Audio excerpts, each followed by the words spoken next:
Wicked Storytime presents The Horror of the Heights by Sir Arthur Conan Doyle. Please remember to hit like and subscribe to support this channel. The idea that the extraordinary narrative which has been called the Joyce-Armstrong fragment is an elaborate practical joke evolved by some unknown person, cursed by a perverted and sinister sense of humor, has now been abandoned by all who have examined the matter. The most macabre and imaginative of plotters would hesitate before linking his morbid fancies with the unquestioned and tragic facts which reinforce the statement. Although the assertions contained in it are amazing and even monstrous, it is nonetheless forcing itself upon the general intelligence that they are true, and that we must readjust our ideas to the new situation. This world of ours appears to be separated by a slight and precarious margin of safety from a most singular and unexpected danger. I will endeavor in this narrative, which reproduces the original document in its necessarily somewhat fragmentary form, to lay before the reader the whole of the facts up to date, prefacing my statement by saying that, if there be any who doubt the narrative of Joyce-Armstrong, there can be no question at all as to the facts concerning Lieutenant Myrtle, R.N., and Mr. Hay Connor, who undoubtedly met their end in the manner described. The Joyce-Armstrong fragment was found in the field which is called Lower Haycock, lying 1 mile to the westward of the village of Witham upon the Kent and Sussex border. It was on the 15th September last that an agricultural labourer, James Flynn, in the employment of Matthew Dodd, farmer of the Chauntry Farm, Witham, perceived a briar pipe lying near the footpath which skirts the hedge in Lower Haycock. A few paces farther on he picked up a pair of broken binocular glasses. Finally, among some nettles in the ditch, he caught sight of a flat, canvas-backed book, which proved to be a notebook with detachable leaves, some of which had come loose and were fluttering along the base of the hedge. These he collected, but some, including the first, were never recovered, and leave a deplorable hiatus in this all-important statement. The notebook was taken by the laborer to his master, who in turn showed it to Dr. J. H. Atherton of Hartfield. This gentleman at once recognized the need for an expert examination, and the manuscript was forwarded to the Aero Club in London, where it now lies. The first 2 pages of the manuscript are missing. There is also one torn away at the end of the narrative, though none of these affect the general coherence of the story. It is conjectured that the missing opening is concerned with a record of Mr. Joyce-Armstrong's qualifications as an aeronaut, which can be gathered from other sources and are admitted to be unsurpassed among the air pilots of England. For many years he has been looked upon as amongst the most daring and the most intellectual of flying men, a combination which has enabled him to both invent and test several new devices, including the common gyroscopic attachment, which is known by his name.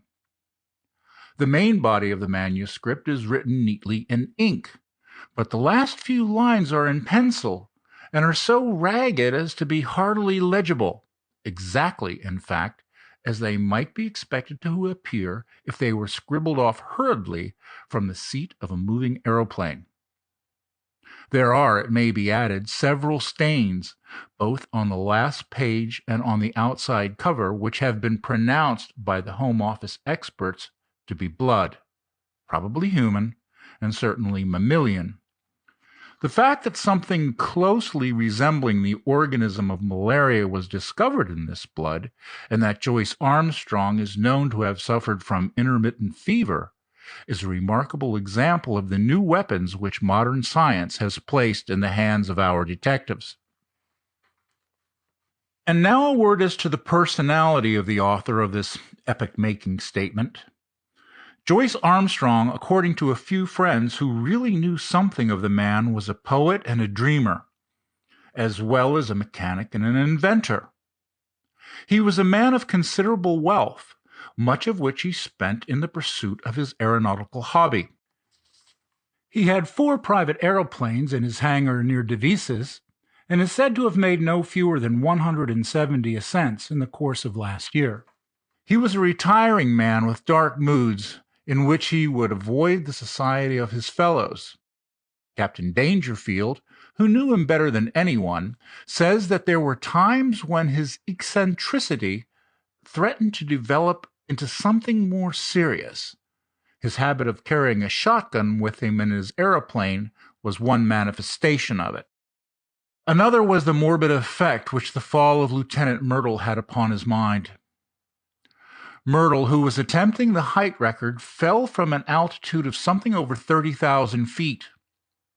Horrible to narrate, his head was entirely obliterated, though his body and limbs preserved their configuration. At every gathering of airmen, Joyce-Armstrong, according to Dangerfield, would ask with an enigmatic smile, "And where, pray, is Myrtle's head?"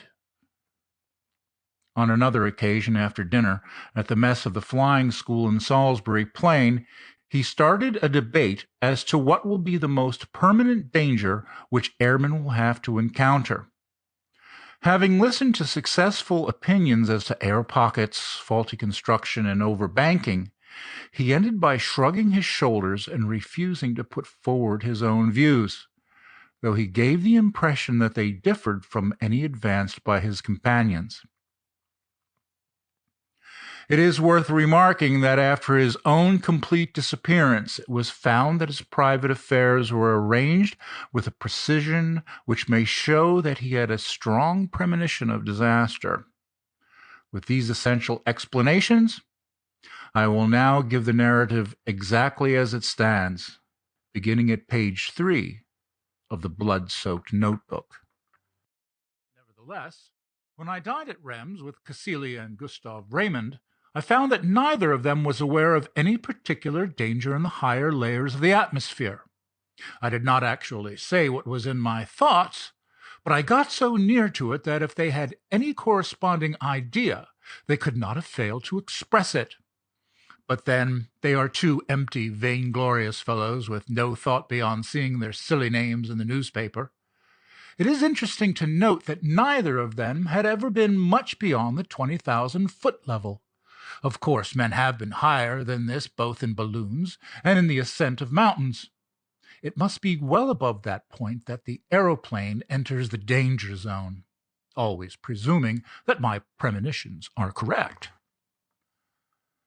Aeroplaning has been with us now for more than 20 years, and one might well ask, why should this peril be only revealing itself in our day?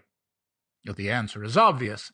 In the old days of weak engines, when a 100-horsepower Gnome or Green was considered to be ample for every need, the flights were very restricted. Now that 300 horsepower is the rule rather than the exception, visits to the upper layers have become easier and more common. Some of us can remember how, in our youth, Garros made a worldwide reputation by attaining 19,000 feet.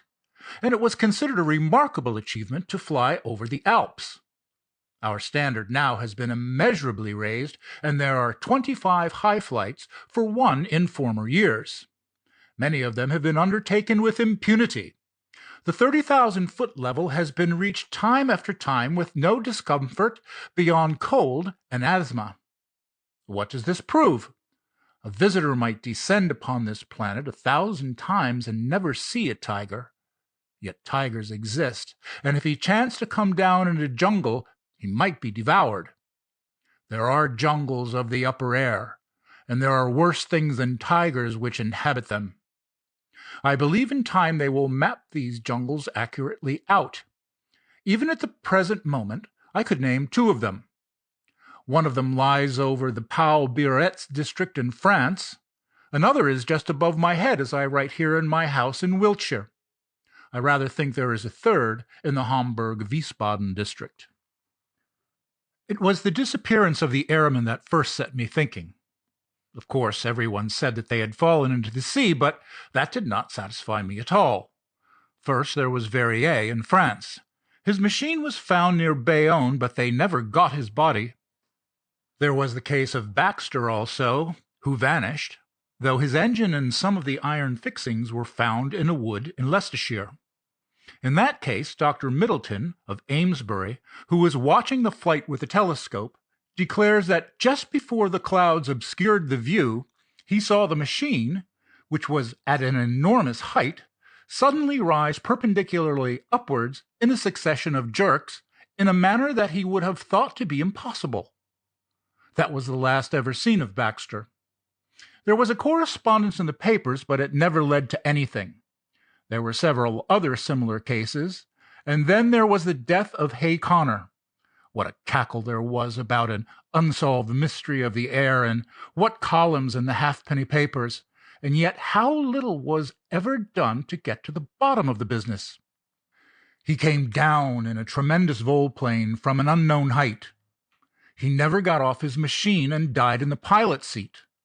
Died of what? Heart disease, says the doctors. Rubbish. Hay Connor's heart was as sound as mine is. Well, what did Venables say? Venables was the only man who was at his side when he died. He said that he was shivering and looked like a man who had been badly scared. Died of fright, said Venables, but could not imagine what he was frightened about. Only said one word to Venables, which sounded like monstrous. They could make nothing of that at the inquest, but I could make something of it. Monsters. That was the last word of poor Harry Hay Connor, and he did die of fright, just as Venables thought. And then there was Myrtle's head. Do you really believe, does anyone really believe, that a man's head could be driven clean into his body by the force of a fall? Well, perhaps it may be possible, but I, for one, have never believed that it was so with Myrtle. And the grease upon his clothes, all slimy with grease, said someone at the inquest. Queer that no one got thinking after that. I did, but then I had been thinking for a good long time. I've made 3 ascents. How Dangerfield used to chaff me about my shotgun, but I've never been high enough. Now, with this new light Paul Verone machine in its 175 Robur, I should easily touch 30,000 tomorrow. I'll have a shot at the record. Maybe I'll have a shot at something else as well. Of course it's dangerous. If a fellow wants to avoid danger, he had best keep out of flying altogether, and subside finally into flannel slippers and a dressing gown. But I'll visit the air jungle tomorrow, and if there's anything there, I shall know it. If I return, I'll find myself a bit of a celebrity. If I don't, this notebook may explain what I am trying to do and how I lost my life in doing it. But no drivel about accidents or mysteries, if you please. I chose my Paul Verone monoplane for the job. There's nothing like a monoplane when real work is to be done. Beaumont found that out in the very early days. For one thing, it doesn't mind damp, and the weather looks as if we should be in the clouds all of the time. It's a bonny little model and answers my hand like a tender-mouthed horse. The engine is a 10-cylinder rotary Robur working up to 175. It has all the modern improvements: enclosed fuselage, high-curved landing skids, brakes, gyroscopic steadiers, and 3 speeds worked by an alteration of the angle of the planes upon the Venetian blind principle. I took a shotgun with me and a dozen cartridges filled with buckshot. You should have seen the face of Perkins, my old mechanic, when I directed him to put them in. I was dressed like an Arctic explorer with 2 jerseys under my overalls, thick socks inside my padded boots, a storm cap with flaps, and my talc goggles. It was stifling outside the hangars, but I was going for the summit of the Himalayas and had to dress for the part. Perkins knew there was something on and implored me to take him with me. Perhaps I should if I were using the biplane, but a monoplane is a one-man show, if you want to get the last foot of life out of it. Of course I took an oxygen bag. The man who goes for the altitude record without one will either be frozen or smothered or both. I had a good look at the planes, the rudder bar, and the elevating lever before I got in. Everything was in order so far as I could see. Then I switched on my engine and found that she was running sweetly. When they let her go, she rose almost at once upon the lowest speed. I circled my home field once or twice just to warm her up, and then, with a wave to Perkins and the others, I flattened out my planes and put her on her highest. She skimmed like a swallow downwind for 8 or 10 miles until I turned her nose up a little and she began to climb in a great spiral for the cloud bank above me. It's all important to rise slowly and adapt yourself to the pressure as you go. It was a close, warm day for an English September, and there was a hush and heaviness of impending rain. Now and then there came sudden puffs of wind from the southwest, one of them so gusty and unexpected that it caught me napping and turned me half round for an instant. I remember the time when gusts and whirls and air pockets used to be things of danger, before we learned to put an overmastering power into our engines. Just as I reached the cloud banks, with the altimeter marking 3,000, down came the rain. My word, how it poured! It drummed upon my wings and lashed against my face, blurring my glasses so that I could hardly see. I got down onto a low speed, for it was painful to travel against it. As I got higher, it became hail, and I had to turn tail to it. One of my cylinders was out of action. A dirty plug, I should imagine, but still I was rising steadily with plenty of power. After a bit the trouble passed, whatever it was, and I heard the full, deep-throated purr, the 10 singing as one. That's where the beauty of our modern silencers comes in. We can at last control our engines by ear. How they squeal and squeak and sob when they are in trouble. All those cries for help were wasted in the old days, when every sound was swallowed up by the monstrous racket of the machine. If only the early aviators could come back to see the beauty and perfection of the mechanism which have been bought at the cost of their lives. About 9:30 I was nearing the clouds. Down below me, all blurred and shadowed with rain, lay the vast expanse of Salisbury Plain. Half a dozen flying machines were doing hack work at the 1,000-foot level, looking like little black swallows against the green background. I dare say they were wondering what I was doing up in Cloudland. Suddenly a gray curtain drew across beneath me, and the wet folds of vapors were swirling round my face. It was clammily cold and miserable. But I was above the hailstorm, and that was something gained. The cloud was as dark and thick as a London fog. In my anxiety to get clear, I cocked her nose up until the automatic alarm bell rang, and I actually began to slide backwards. My sopped and dripping wings had made me heavier than I thought, but presently I was in lighter cloud and soon had cleared the first layer. There was a second, opal-colored and fleecy, at a great height above my head, a white, unbroken ceiling above, and a dark, unbroken floor below, with a monoplane laboring upward on a vast spiral between them. It is deadly lonely in these cloud spaces. Once a great flight of some small water bird went past me, flying very fast to the westward. The quick whir of their wings and their musical cry were cheery to my ear. I fancied that they were teal, but I am a wretched zoologist. Now that we humans have become birds, we must really learn to know our brethren by sight. The wind down beneath me whirled and swayed the broad cloud plain. Once a great eddy formed in it, a whirlpool of vapor, and through it, as down a funnel, I caught sight of the distant world. A large white biplane was passing at a vast depth beneath me. I fancy it was the morning mail service betwixt Bristol and London. Then the drift swirled inward again, and the great solitude was unbroken. Just after 10, I touched the lower edge of the upper cloud stratum. It consisted of fine diaphanous vapor drifting swiftly from the westward. The wind had been steadily rising all this time, and it was now blowing a sharp breeze, 28 an hour by my gauge. Already it was very cold, though my altimeter only marked 9,000. The engines were working beautifully, and we went droning steadily upwards. The cloud bank was thicker than I had expected, but at last it thinned out into a golden mist before me, and then in an instant I had shot out from it, and there was an unclouded sky and a brilliant sun above my head, all blue and gold above, all shining silver below, one vast, glimmering plain as far as my eyes could reach. It was 10:15, and the barograph needle pointed to 12,800. Up I went and up, my ears concentrated upon the deep purring of my motor, my eyes busy always with the watch, the revolution indicator, the petrol lever, and the oil pump. No wonder aviators are said to be a fearless race. With so many things to think of, there is no time to trouble about oneself. About this time, I noted how unreliable is the compass when above a certain height from the earth. At 15,000 feet, mine was pointing east and a point south.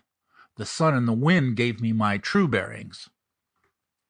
I had hoped to reach an eternal stillness in these high altitudes, but with every 1,000 feet of ascent, the gale grew stronger.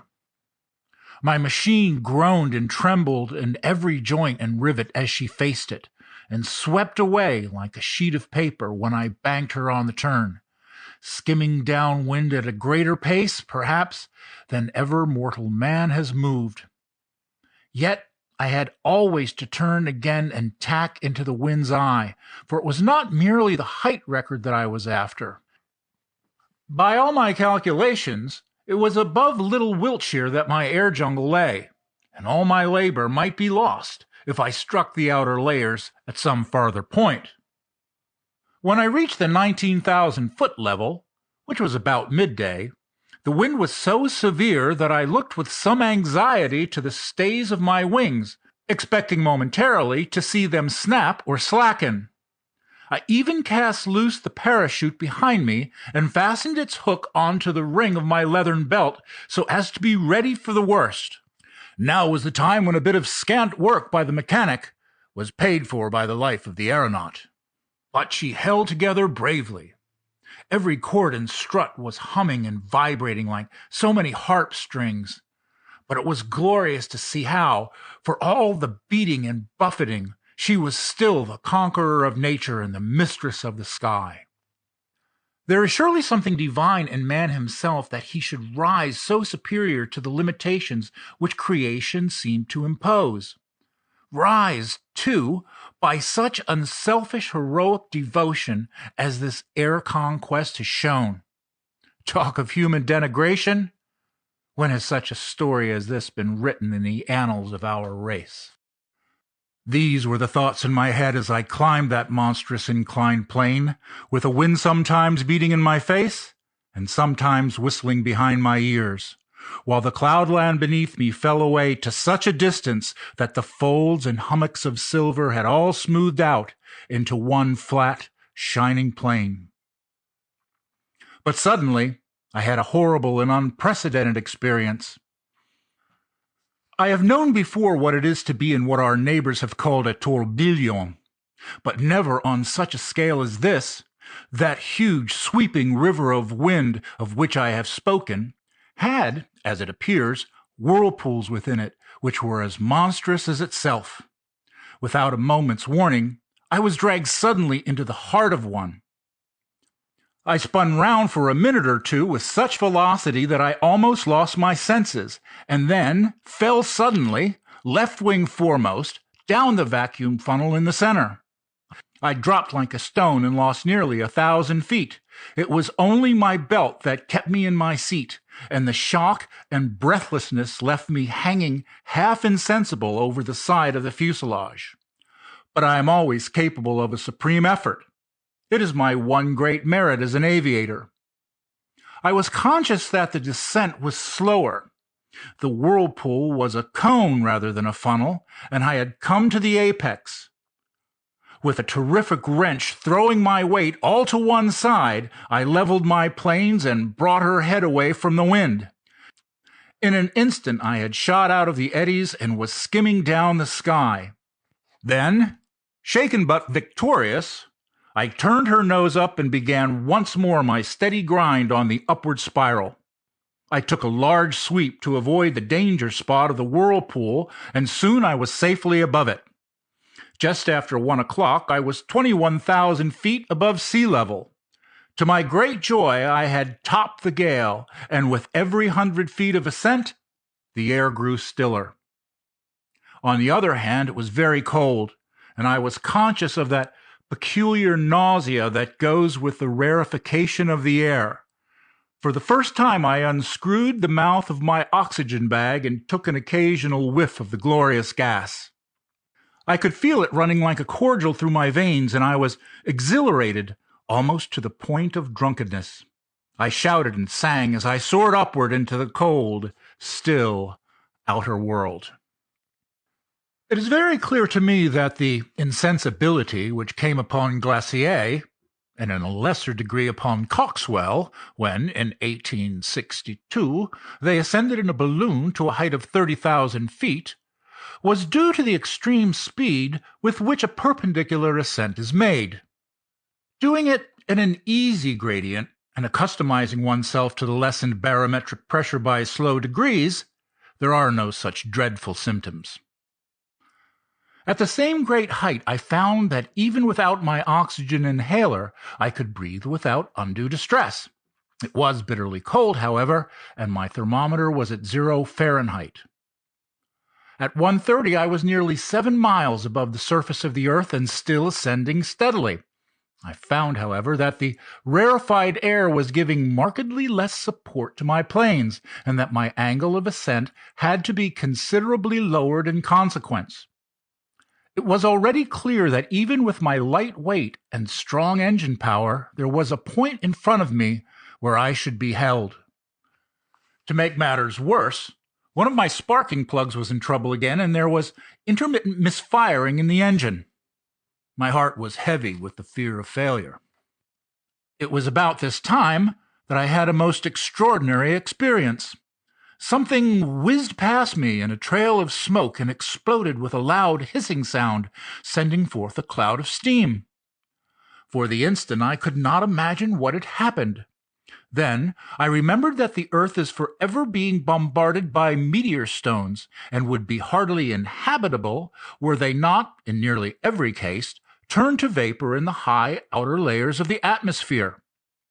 Here is a new danger for the high-altitude man, for 2 others passed me when I was nearing the 40,000-foot mark. I cannot doubt that at the edge of the Earth's envelope, the risk would be a very real one. My barograph needle marked 41,300 when I became aware that I could go no further. Physically, the strain was not as yet greater than I could bear, but my machine had reached its limit. The attenuated air gave no firm support to the wings, and the least tilt developed into a side slip while she seemed sluggish on her controls. Possibly, had the engine been at its best, another 1,000 feet might have been within our capacity, but it was still misfiring, and 2 out of the 10 cylinders appeared to be out of action. If I had not already reached the zone for which I was searching, then I should never see it upon this journey. But was it not possible that I had attained it? Soaring in circles like a monstrous hawk upon the 40,000-foot level, I let the monoplane guide herself, and with my Mannheim glass, I made a careful observation of my surroundings. The heavens were perfectly clear. There was no indication of those dangers which I had imagined. I have said that I was soaring in circles. It struck me suddenly that I would do well to take a wider sweep and open up a new air tract. If the hunter entered an earth jungle, he would drive through it if he wished to find his game. My reasoning had led me to believe that the air jungle which I had imagined lay somewhere over Wiltshire. This should be to the south and to the west of me. I took my bearings from the sun, for the compass was hopeless and no trace of earth was to be seen, nothing but the distant silver cloud plain. However, I got my direction as best I might, and I kept her head straight to the mark.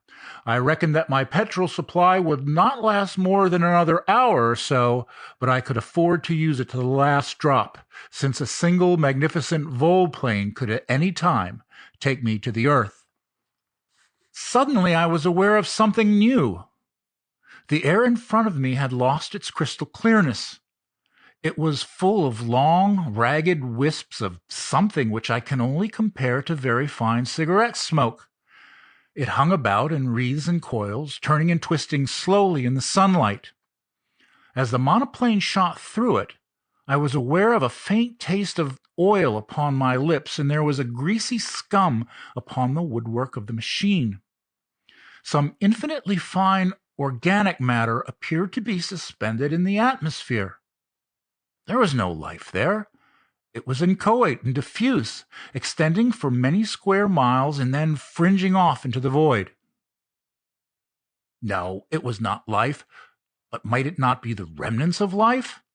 Above all, might it not be the food of life, of monstrous life, even as the humble grease of the ocean is food for the mighty whale?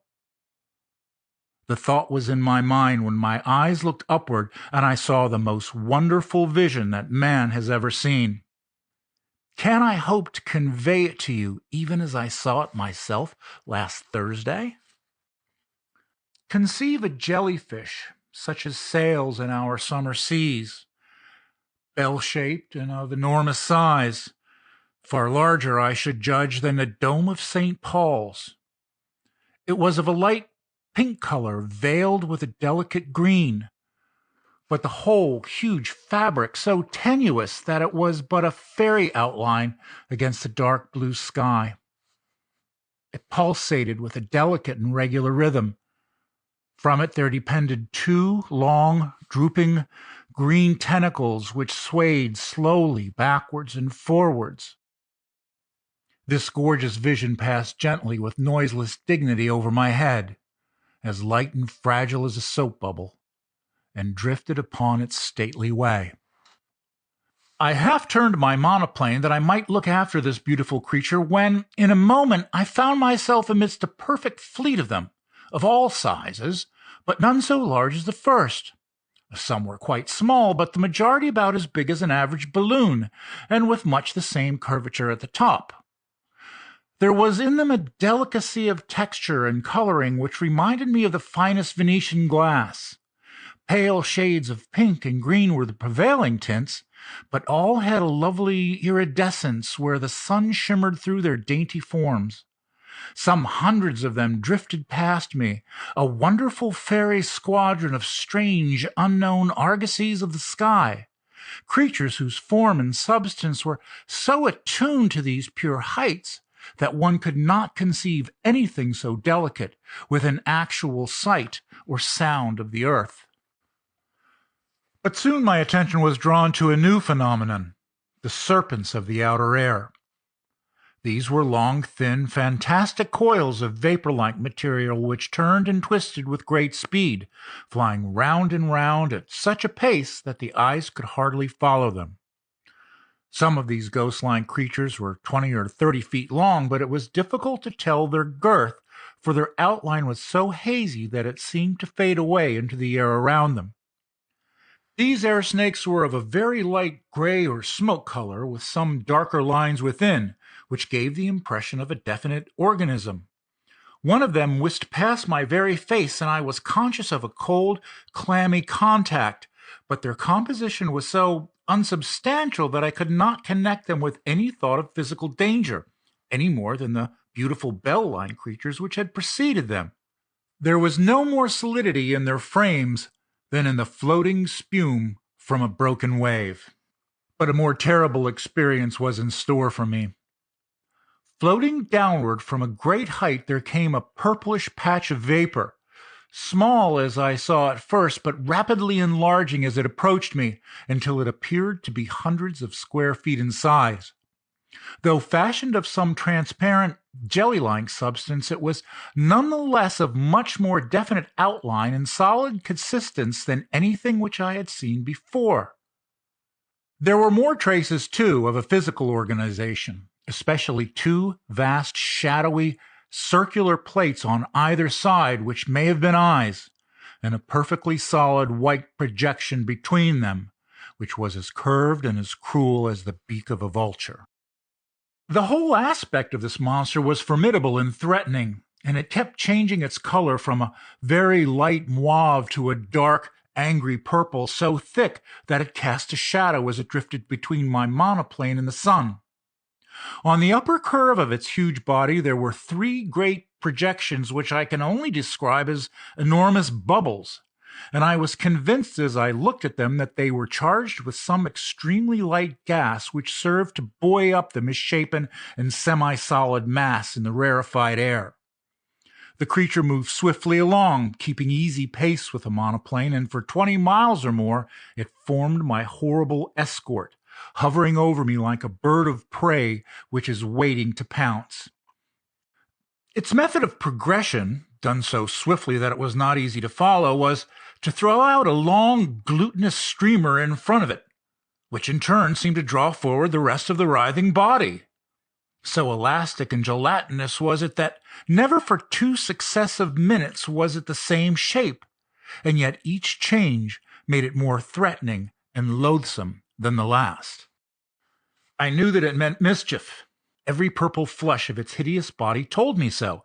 The vague, goggling eyes, which were turned always upon me, were cold and merciless in their viscid hatred.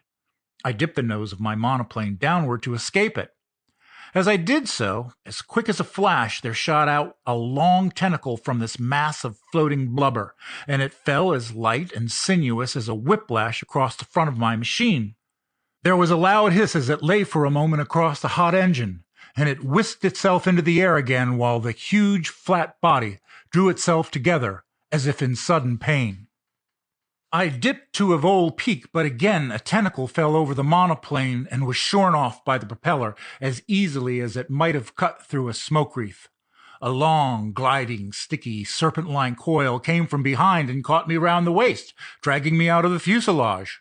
I tore at it, my fingers sinking into the smooth, glue-like surface, and for an instant I disengaged myself, but only to be caught round the boot by another coil, which gave me a jerk that tilted me almost onto my back. As I fell over, I blazed off both barrels of my gun, though indeed it was like attacking an elephant with a pea-shooter to imagine that any human weapon could cripple that mighty bulk.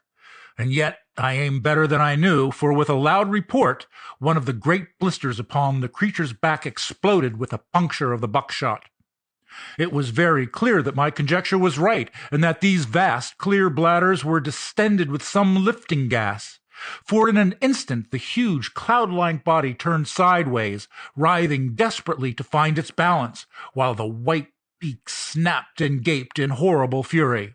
But already I had shot away on the steepest glide that I dared to attempt, my engine still full on, the flying propeller and the force of gravity shooting me downwards like an aerolite. Far behind me I saw a dull, purplish smudge growing swiftly smaller and merging into the blue sky behind it. I was safe out of the deadly jungle of the outer air. Once out of danger, I throttled my engine, for nothing tears a machine to pieces quicker than running on full power from a height. It was a glorious spiral volplane from nearly 8 miles of altitude, first to the level of the silver cloud bank, then to that of the storm cloud beneath it, and finally, in the beating rain, to the surface of the earth. I saw the Bristol Channel beneath me as I broke from the clouds, but having some petrol in my tank, I got 20 miles inland before I found myself stranded in a field half a mile from the village of Ashcombe. There I got 6 tins of petrol from a passing motor car, and at 10 minutes past 6 that evening, I alighted gently in my own home meadow at Devizes, after such a journey as no mortal upon earth has ever yet taken, and lived to tell the tale. I have seen the beauty, and I have seen the horror of the heights, and greater beauty, or greater horror than that, is not within the ken of man. And now it is my plan to go once again before I give my results to the world. My reason for this is that I must surely have something to show by way of proof before I lay such a tale before my fellow men. It is true that others will soon follow and will confirm what I have said, and yet I should wish to carry conviction from the first. Those lovely iridescent bubbles of air should not be hard to capture. They drift slowly upon their way, and the swift monoplane could intercept their leisurely course. It is likely enough that they would dissolve in the heavier layers of the atmosphere, and that some small heap of amorphous jelly might be all that I should bring to Earth with me. And yet, something there would surely be by which I could substantiate my story. Yes, I will go, even if I run a risk by doing so. These purple horrors would not seem to be numerous. It is probable that I shall not see one. If I do, I shall dive at once. At the worst, there is always the shotgun in my knowledge. Here a page of the manuscript is unfortunately missing. On the next page is written, in large, straggling writing, 43,000 feet. I shall never see the earth again. They are beneath me, 3 of them. God help me, it's an awful way to die. Such in its entirety is the Joyce-Armstrong statement. Of the man, nothing has since been seen. Pieces of a shattered monoplane have been picked up in the preserves of Mr. Bud Lushington upon the borders of Kent and Sussex, within a few miles of the spot where the notebook was discovered. If the unfortunate aviator's theory is correct that this air jungle, as he called it, existed only over the southwest of England, then it would seem that he had fled from it at the full speed of his monoplane, but had been overtaken and devoured by these horrible creatures at some spot in the outer atmosphere above the place where the grim relics were found. The picture of that monoplane skimming down the sky, with the nameless terrors flying as swiftly behind it and cutting it off always from the earth while they gradually closed upon their victim, is one upon which a man who valued his sanity would prefer not to dwell. There are many, as I am aware, who still jeer at the facts which I have set down, but even they must admit that Joyce-Armstrong has disappeared, and I would commend to them his own words. This notebook may explain what I am trying to do and how I lost my life in doing it, but no drivel about accidents or mysteries, if you please.